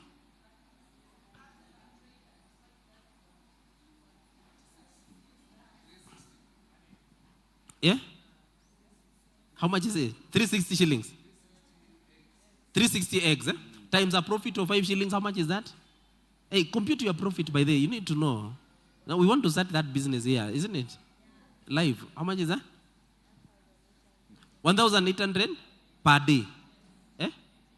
So assuming because we are Christians, we work up to Saturday. Those are how many days?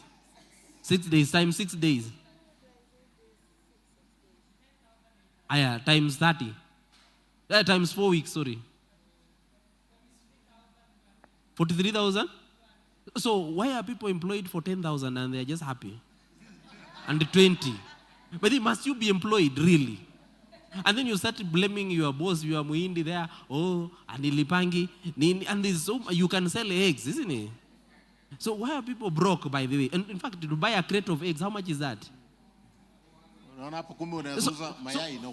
So why are you complaining about capital, really? Okay, assuming now you've sold here, where else can you sell? Where there's a lot of people, besides Upper Kangemi? Take somebody, employ him, pay him like 10,000 because the people like salary so much. Take him to Kawangware, he'll be selling for you. So now you have 2 places. So 40 times 2, how much is that? Okay, now take another one to where? Kawangware you can do 4. And employ people here. Babandogo. Okay, take them. Assuming you have almost 20 locations times 40, how much is that? Actually, you will be so stressed with money. You will have money until you wonder what is happening. In fact, you will be wondering, why don't people have money? And you have employed people just for selling what? Let me tell you, money here is like everywhere. How much is that? 40 times 20. 1.7 million per month. Oh my God, you'll have so much money. Isn't it? So please go and start something. Even selling eggs. And then you will have employed so many people just selling eggs. And these people can never start, you will be a millionaire all through. So you see, that is the issue. Starting a business and scaling up. So poverty is just in your mind. Do you know soon you guys love ugali? And in fact, if I were you, I will even make that egg and repackage it already with kachumbari inside. So you just buy, put in kachumbari, and so it's just selling. You come, you get already, it's packaged in some nice, the way they wrap njugu, isn't it?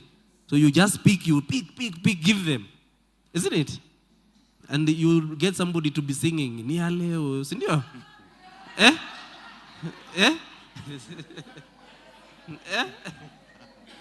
So do you think it's a problem if you don't have money? It's a problem if you don't have money, isn't it? In fact, soon I'm planning to introduce packaging of ugali, because why should people be wanting to cook ugali? So do you know, by the way, you can even package ugali and make it nicely in a nice wrap, so people will just buy, put in a microwave, because people now don't like cooking, isn't it? And there are people who don't know to cook ugali. You package it nicely, isn't it? And then people buy. Do you think it's a good business idea? Who wants? Yeah. We will try and make sure that it doesn't have the cover. So when you buy, now most people like buying things that are ready-made. You just go put microwave. No, we put for you. We package it nicely. You buy, you go put in microwave. You have your own ugali. You slice it, and you eat with your umena. Very nice. You don't need to cook in your house. So who wants us to start a business of packaging ugali, by the way? And we'll be selling like 20 shillings per, isn't it? Times 20 ugali, 200. Can you imagine? By the way, you can become rich, eh? Yeah. Githeri. Actually, people now package githeri. Who ever believed people even will be packaging juice? You make juice, you go and sell now. Porridge. But then nobody should ever live here and go become broke. There's somebody who spoke very badly of Christians, by the way. He said, the problem with the Muslims, when they go to church, they remove their shoes. When they go to their mosque, but Christians remove their brains. And then they go to church and they leave brain. That is why there is Shakahola. Because people left the brain at the doorstep. and became empty-headed. Then we are telling you first you can go to heaven. Others are being now sold even dust, isn't it? To get rich. Getting rich is just your mind and your strategy and being smart. Nobody by the way should go out of this place broke. In fact, if you are idle, you need to begin a business tomorrow if you are really a person of faith. If you are broke, and then don't say you are a person of faith. Say you have a person of lesser faith. You really don't believe in so many. Because, so increase your profits. Basi ongeza faida yako. And then the other issue is savings and risk management. Jambo lingine ni kuwekeza na kuweza kuwa mtu ambaye anajua kumudu mambo ambayo itakuletea hatari.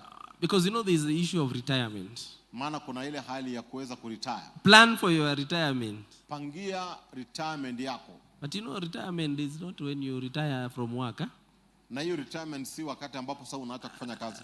Retirement is now when you are financially free and you can start doing whatever you want. Hiyo ni kumaanisha sasa uweze kufanya kile ambacho unaweza kufanya. So that you are not a captive of money. Hivi kwamba wewe hujatekwa nyara na pesa. So buy insurance to manage emergencies.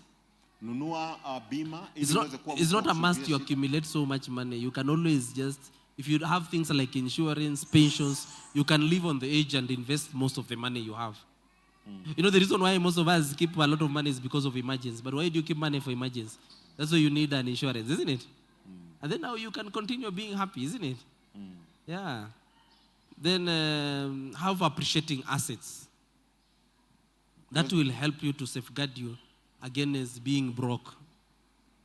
Uwe na utajiri ambao unaongezeka. Itakusaidia ili usiweze kufirisika maishani. Others, thank you so much for your time, isn't it? But just wanted to share with you those few insights as an introduction and generalist, isn't it? Next time we'll be meeting, we'll just be talking about business. It's always very difficult to talk to very many people who are a business and employees.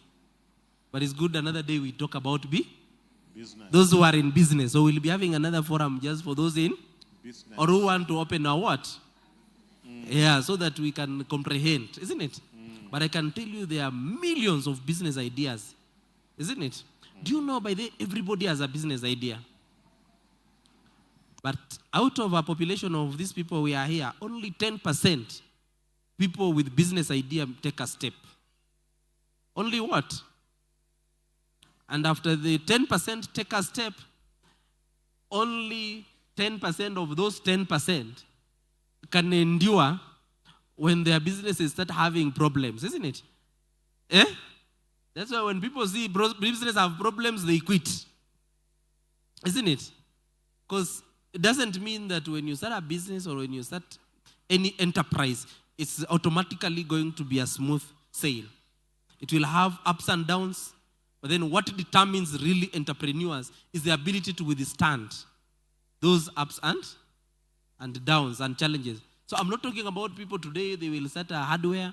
Tomorrow they start a hotel, they close that one. After 3 years, they start after a year, they are starting something else. You must be consistent. You must be and keep on reinventing the idea so that it's viable and profitable. Otherwise, thank you so much. God bless you. I wish you all the best. You have a question? Yeah.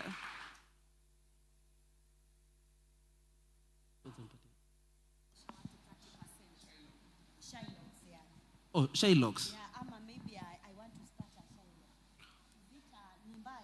Shylocks. Oh, if you want to.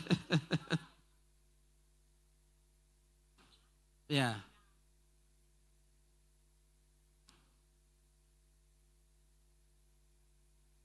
Yeah.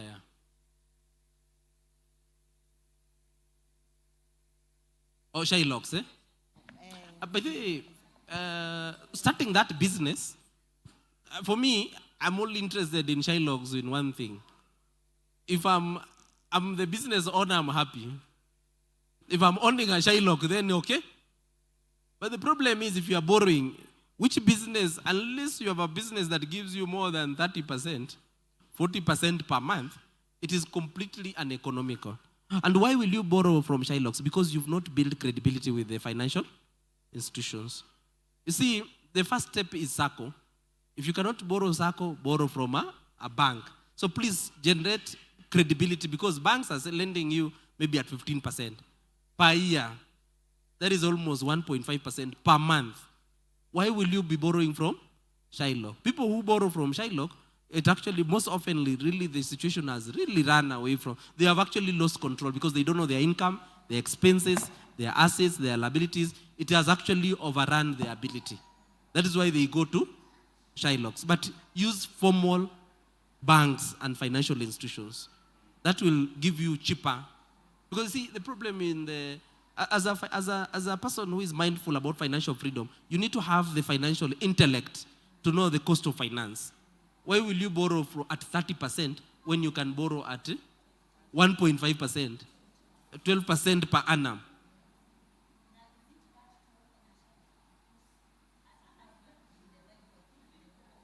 Yeah. Yeah.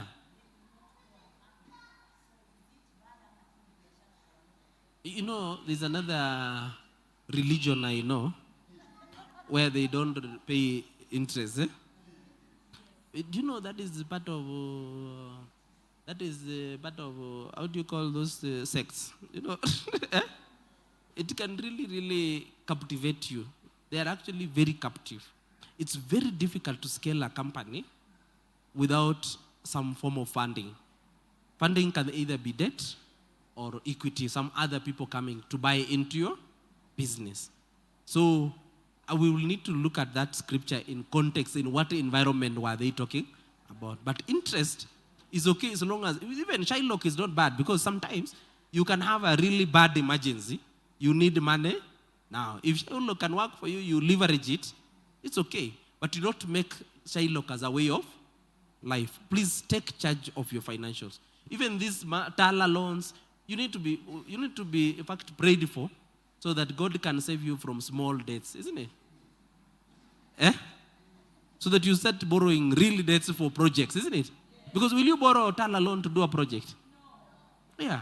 Unless you are borrowing, you buy mandazi, you know.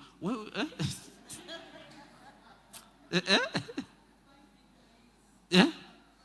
If you are borrowing to start that business of mandazi, that business of mayai, isn't it? Eggs. Please borrow and make sure that you are making more profits than what you are paying as interest.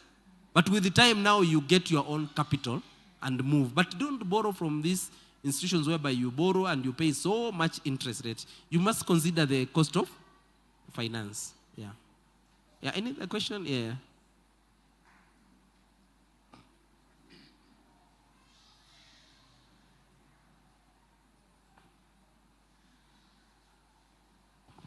Good afternoon.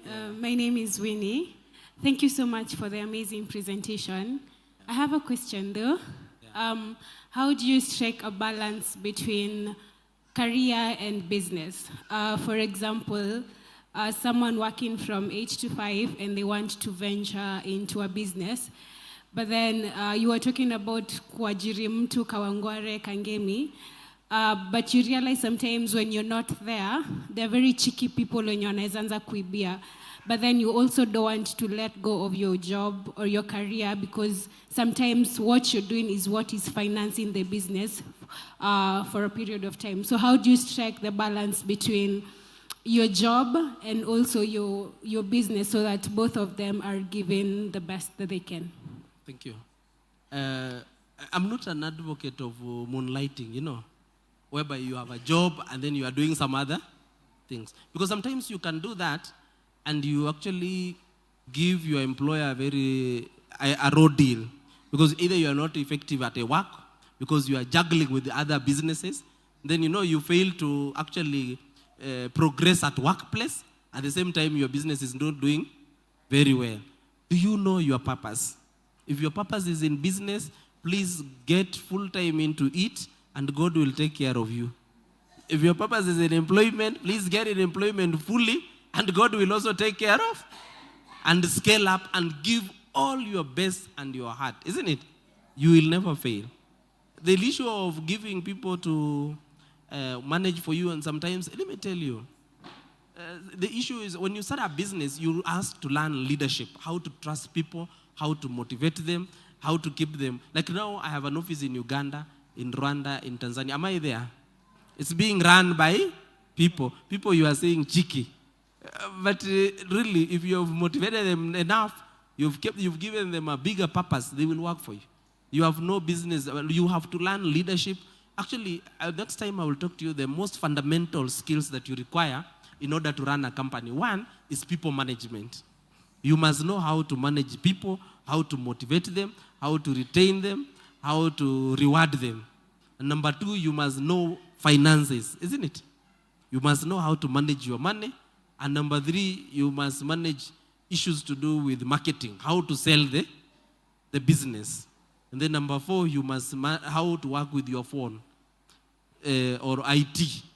Because in this era of IT, everything is on IT, how to market using digital media, of a leader, of a business owner. Otherwise, you will run a kiosk, You can only run a kiosk. Like one of my villagers who used to run a small kiosk, and Joyce knows him, yeah? He used to open every morning. There was like a small window with some wires, eh? So every day you go there, you buy sugar and milk, and he ran it for almost 30 years. Since I grew up, I knew him. Then one day when the child went and put their hand, the guy could not take anything. He was no more. Ran without a legacy, and the shop closed. So please run legacy businesses, isn't it? Not a kiosk where you just there every morning that does not leave any source of impact. Are we together? Yes. Yes.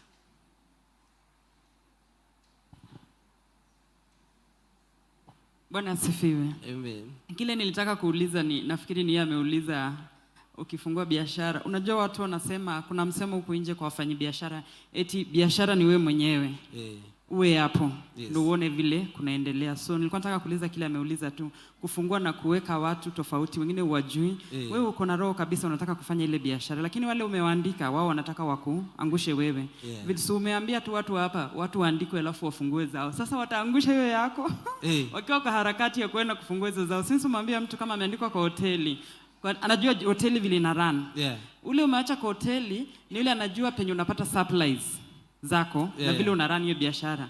Na umewambia tu hapa saa hii wasiandikwe muda mrefu, wakiandikwa waende wafungue zao. So watu kama hao ndio vile utadeal nao. Nafikiri ni vile ameuliza. Na ukue sasa na mmoja anakukula kichwa. You can imagine if you have 40 kama unakimbizana na hiyo 1.7. Vile utakuwa umeumia. Alafu swali lingine ni vile nafikiri ningependa nielewe vile Mrs. Mwangi ameuliza.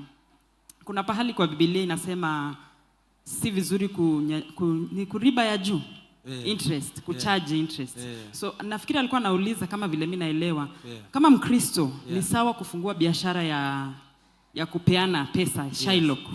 Kwa sababu Biblia inasema tofauti hivyo. Kwamba ukimpa mtu si vizuri kuongeza na interest. Na hiyo ndo watu wanafanya huko nje, including sisi wa Kristo. Si nasema tuko ndani, ni sisi tunafanya hiyo ya unapeana interest. Jambo lingine pia ningependa uelezee zaidi ni tuende kwa bank, tukope hizo pesa, tununue manyumba, tulipe rent. Lakini sasa haujafika hapo mwanzo, ni mtu anaanzisha biashara, unatafuta pali pa kujishikilia kwanza ndio uweze kusimama. Kumaanisha utaanza na ile iko karibu. Haujatengeneza credibility ambayo bank inaweza kukupa pesa. Kumaanisha mwanzo utakimbilia kwa hawa watu wanapeana hizi pesa kidogo, uone vile mwenyewe unaweza jisimamisha na ndio hata ukienda kwa bank waweze kukukopesha. So lazima tuanze na hawa watu wenye unasema why should he? Na sasa wewe unasema uweze upatia hawa watu wenye nasema wanakuja kwako kwa 5,000, 10,000. Na tunataka kwanza hizo 5,000, 10,000 ndio tuweze kujitengeneza, tukue na stamina yenye tukienda hata na document kwa bank wanaweza trust. So kuelezea zaidi kwa hiyo. Okay. Ukisimama tu hapo, acha tuanze na swali la kwanza. About people, isn't it? Yes. As I said, let me tell you, and what I'm talking to you is a journey I've also walked. And I continue to work. When I started the company, I don't know how many people, because you know me, I've been in this church since I was a student, isn't it? And I started the company when I'm in this church. And I used to run the company alone. And Pastor Komen knows I could even work 24 hours. Today, I work less than 2 hours.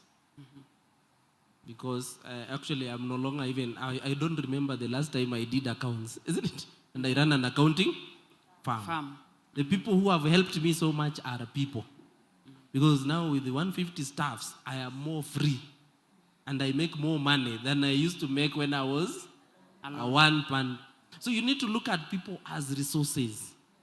And you can't get trusted people, hire them from this church and get the pastor's recommendation. And they must be having a good name here on earth and in heaven. Amen. And if they want to steal from you, ask them, are you born again? Isn't it?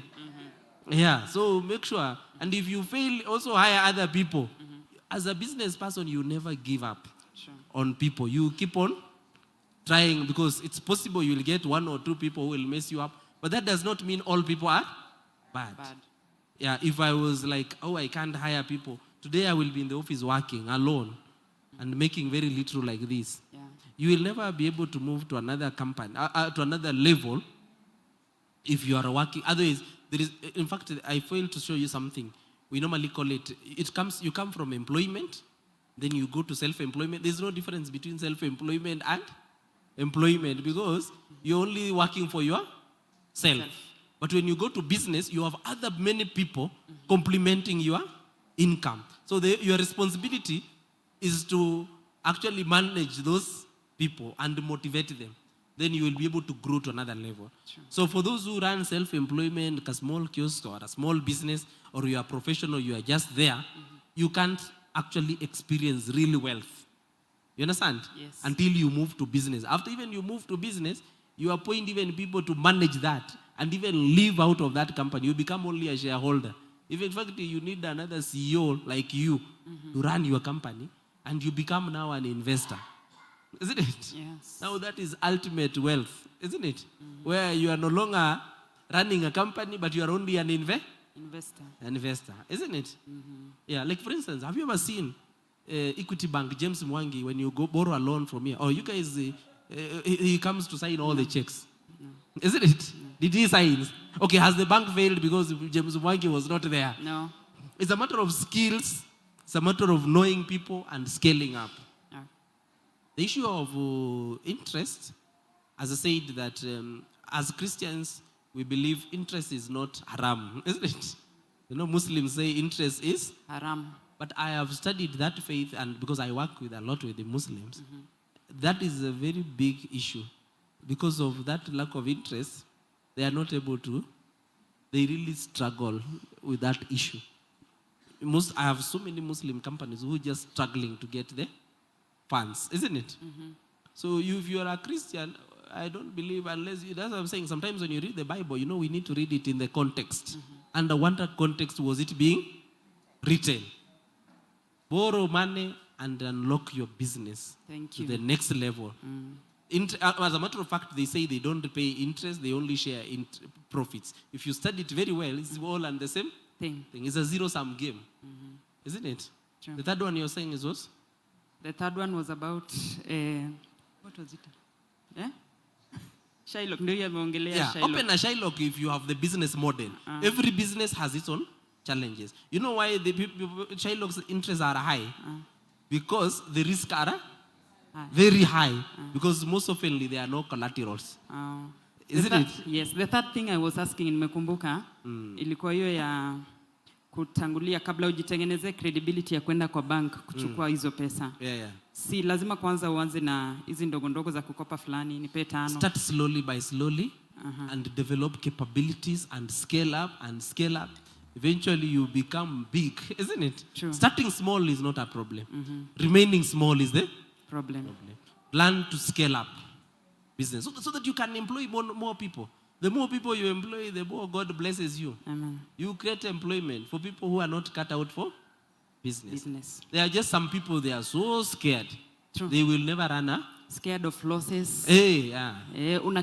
Unaweka watu 40 wanakuuzia hiyo mayai, ndio siku yenye kanjoa na kamu wanabeba hizo mikokoteni zote. No, once you start formalizing, now you start getting all the licenses.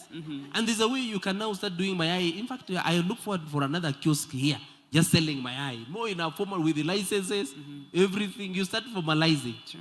Don't run illegal business. Compliance is key. And is determination, and you must have a strategy. Thank you. Yeah. Thank you. And pay taxes. Yeah. I want to say this. In the next 10 minutes, we're beginning our evening service. So I know we could be having questions, but I would want us, every question you have, if we are going to write them down. Anyone with a question, if you're going to write it down, and then we'll be able to talk to Ronald and maybe invite him, depending on the questions that we'll have. So if you have a question, I'll be able to request Minister Samson. Maybe we'll just give you pieces of paper. We write those questions down, and then we'll give them to Ronald. If there happen to be so many questions, maybe I'll talk to the senior pastor. Maybe we can have another forum where all those questions are going to be answered. Bwana asifiwe sana. Because we have like about 10 minutes so that we enter into the evening service. And I know some of you would want to go and have a break so that we can come back. Is that agreeable? Bwana asifiwe sana. Amen. So I've just projected our contacts. If you can reach us on 0717 558 212. That's our office number. As I said, we are based in Lavington. That's where our office is. Our email is info@ronalds.co.ke. If you want to see me directly at info, just replace with Ronald. Isn't it? If you want us to speak. Thank you so much, Pastor Ben. Thank you for this opportunity. God bless you so much.